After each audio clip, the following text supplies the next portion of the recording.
They ask us, why don't we drink alcohol? Why don't we drink alcohol?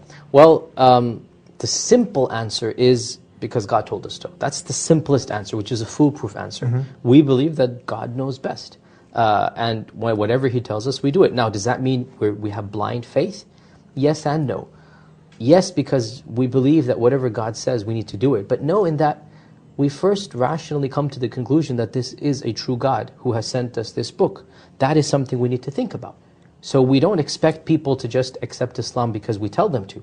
We want people to critically think and challenge themselves and think about the fact, is this a true religion or not? Is this a true prophet or not? Is this a true book of God or not? Once they answer yes to all of these questions, that's rational.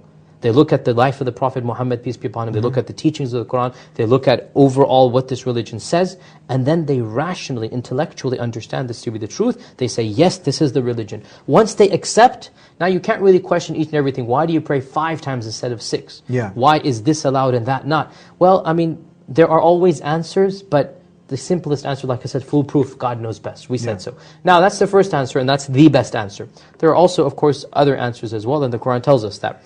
The Quran very clearly says about alcoholic drinks, and by the way, it's not just alcohol.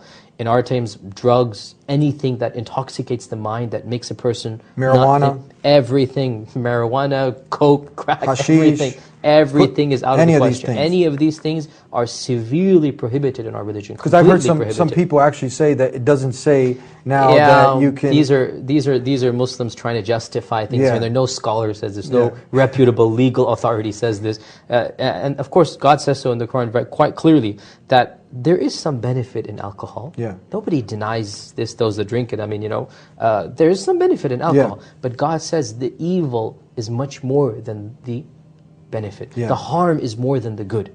And so the harm that's caused by alcohol is much more. And I think any government in the world, especially our Western governments, know this very well. The number of accidents, number of homicides, number of crimes that occur under the influence, right, are much more than the other crimes. And this is something that is well known from experience as well. Living in any land where people drink publicly and openly, look at what happens when people get drunk. And look at the amount of crimes that are committed in the name of, let's say, drugs, trying to get drugs.